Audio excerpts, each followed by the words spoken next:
সালাবা সালাবা একজন কবিরাজ। জেমাদ ইবনে সালাবা কবিরাজ, পাগলামি ভালো করতে পারে।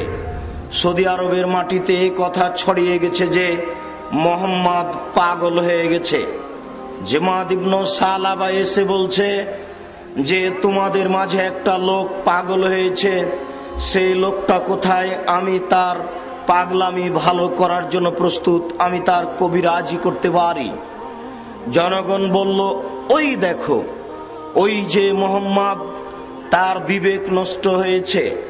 আল্লাহ হচ্ছেন 360 জন, ও বলছেন না আল্লাহ একজন, তবুও নাকি সপ্তম আকাশের উপরে রয়েছে। আরে ইহুদি খ্রিস্টান অন্তত 3 জন আল্লাহ মানে, এ বলছে যে 3 জনও নয়, মাত্র একজন।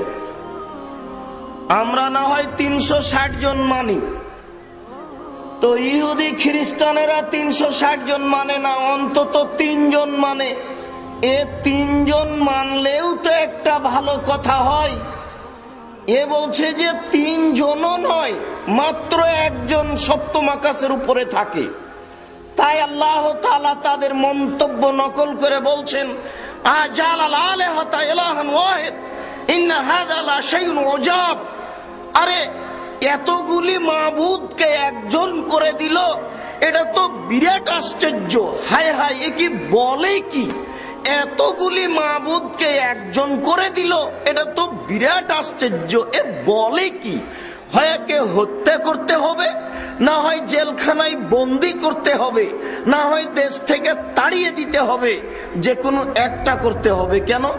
আল্লাহ হচ্ছে মাবুদ, হচ্ছে 360 জন, আর এ বলছে যে একজন। কি করে সহ্য করা যায়?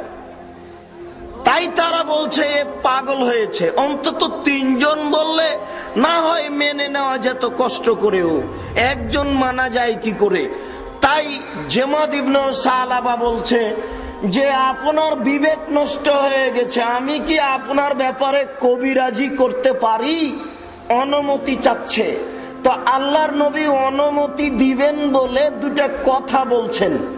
কথা বলতে হলে আগে আল্লাহর প্রশংসা করতে হয়, আর নবীর উপরে দুরূদ পড়তে হয়।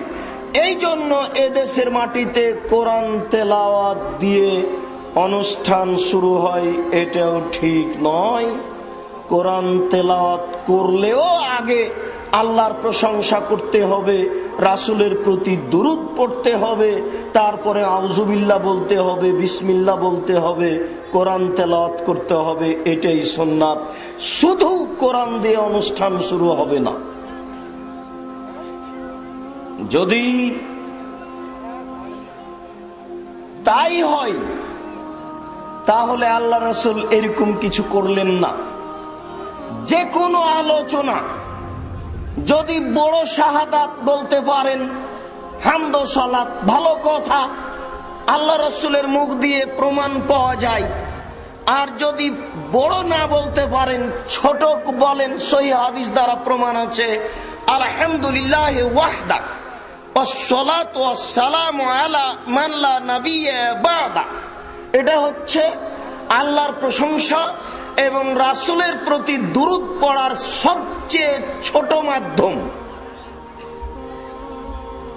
আল্লাহর নবী কথা বলবেন কবিরাজের সামনে, তাই তিনি শুরু করলেন, ইন্নাল হামদালিল্লাহ নাহমাদুহু ওয়া নাস্তাইনুহু ওয়া নাস্তাগফিরুহু মান ইয়াহদিহিল্লাহু ফালা মুযিল্লা লাহু ওয়া মান ইউযলিল ফালা হাদিয়া লাহু ওয়া আশহাদু আল্লা ইলাহা ইল্লাল্লাহু ওয়া আশহাদু আন্না মুহাম্মাদান আবদুহু ওয়া রাসূলুহু।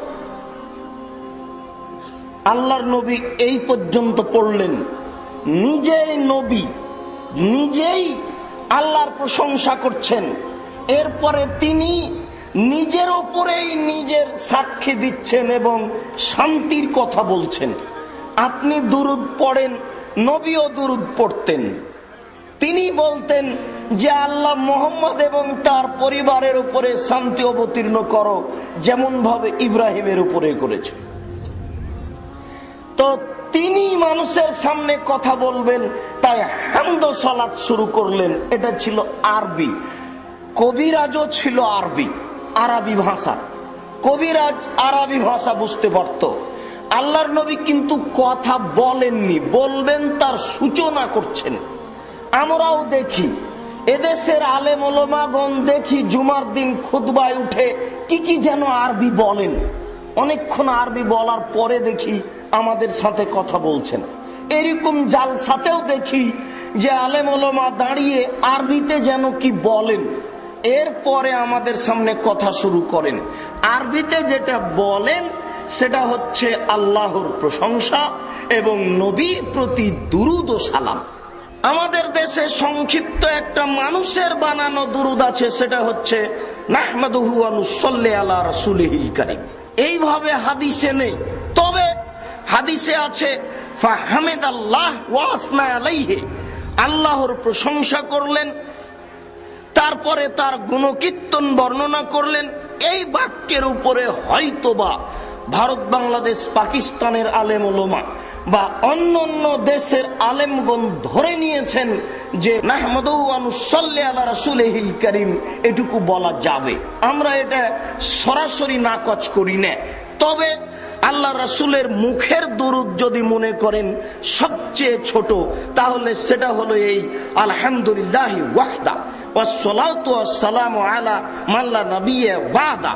আর যদি বড় মনে করেন তাহলে যেটা আমরা বলছি সেটা। এবার কবিরাজ আরবি ভাষার মানুষ ছিল, কবিরাজ বুঝে গেছে। কবিরাজ এখন বলছে ইকরা মাররাতান উখরা, আবার পড়েন তো কি পড়লেন, আবার পড়েন তো কি পড়লেন। তখন আল্লাহর নবী আবার পড়লেন।